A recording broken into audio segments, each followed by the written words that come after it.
Hai, perkenalkan nama lengkap saya Maria Rosliana Anesti. Saya mahasiswa dari Universitas Susat Cendana Kupang, Fakultas Ilmu Sosial dan Ilmu Politik, jurusan Sosiologi semester 2. Kali ini saya akan membacakan hasil review dari buku ke-14 mata kuliah Sosiologi Komunikasi tentang dunia bersama.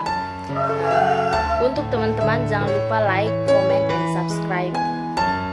Selamat menonton. Pertama akan dijelaskan pengetahuan keyakinan sejati yang dibenarkan. Gagasan bahwa pengetahuan dapat dikarakterisasi berdasarkan keyakinan subjeknya atau sesuai dengan kualifikasi memiliki sejarah panjang dalam epistemologi. Ini adalah sebuah analisis konjungtif mengandaikan bahwa mengetahui membutuhkan angka kondisi berbeda yang harus dipenuhi. Orang yang mempengaruhi harus dalam jenis yang benar keadaan mental, atau dia harus memiliki sikap percaya terhadap yang diketahui dalil. Keyakinan itu harus benar dan dia harus punya alasan bagus. Karena memegang keyakinan, dia tidak boleh hanya percaya sepenuhnya secara kebetulan.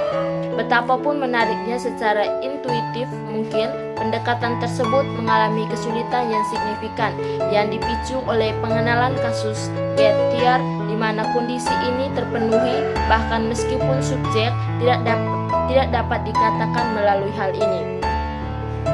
Kasus Gettier menjadi sorotan masalah bahwa subjek dapat dibenarkan dalam memegang keyakinan yang benar sebagai masalah keberuntungan. Perdebatan lama tentang kesulitan yang melanda analisis pengetahuan sebagai JTB tidak meyakinkan. Yang kedua akan dijelaskan tentang pandangan eksternalisasi tentang pengetahuan umum perspektual. Williamson tahun 2000 mengusulkan untuk memperlakukan pengetahuan proporsional sebagai mental negara. KMS, pengetahuan adalah kondisi mental. Pertimbangan utamanya adalah bahwa keadaan mengetahui bahwa tidak dapat dianalisis dalam istilah lain. Keadaan mental yang seharusnya lebih mendasar secara khusus memang begitu tidak dapat dianalisis dalam pengertian keyakinan.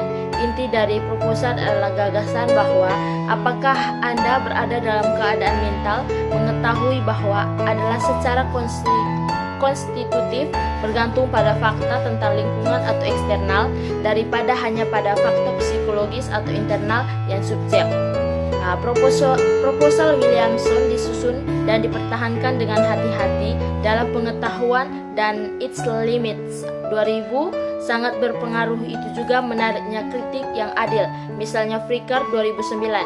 Tujuan saya di sini bukanlah untuk berikan penjelasan yang komprehensif tentang proposal atau pertimbangan keberatannya. Saya cukup ambil gagasan bahwa pengetahuan adalah keadaan mental fakultatif untuk menjadi individu relatif terhadap lingkungan di mana ia dihibur. Yang berikutnya adalah sifat regresif dari perspektual pengetahuan umum. Kesulitan utama untuk konsepsi pengetahuan umum perspektual adalah kemunduran yang dimunculkannya. Dalam perspektual tradi konsentrasi, para pengamat memperoleh dalam satu pandangan sejenis persepsi pengetahuan yang ternyata hanya bisa dibilang dalam istilah yang tak terbatas urutan, lapisan dari apa yang diketahui masing-masing penerima. Masalahnya di sini bukanlah pertama-tama yang dibutuhkan oleh pikiran yang tidak terbatas menghitung kemunduran. Jika ini adalah masalah utama, Anda bisa berdebat dengan Tomasello yang cukup untuk menghitung beberapa yang pertama tingkat kemunduran untuk mengetahui secara umum. Yang terakhir adalah kesimpulan.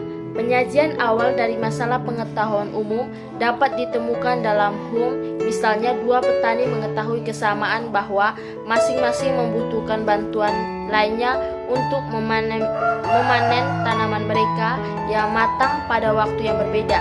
Kemudian kepentingan masing-masing petani untuk membantu satu sama lain sehingga memastikan panen kedua tanaman tersebut.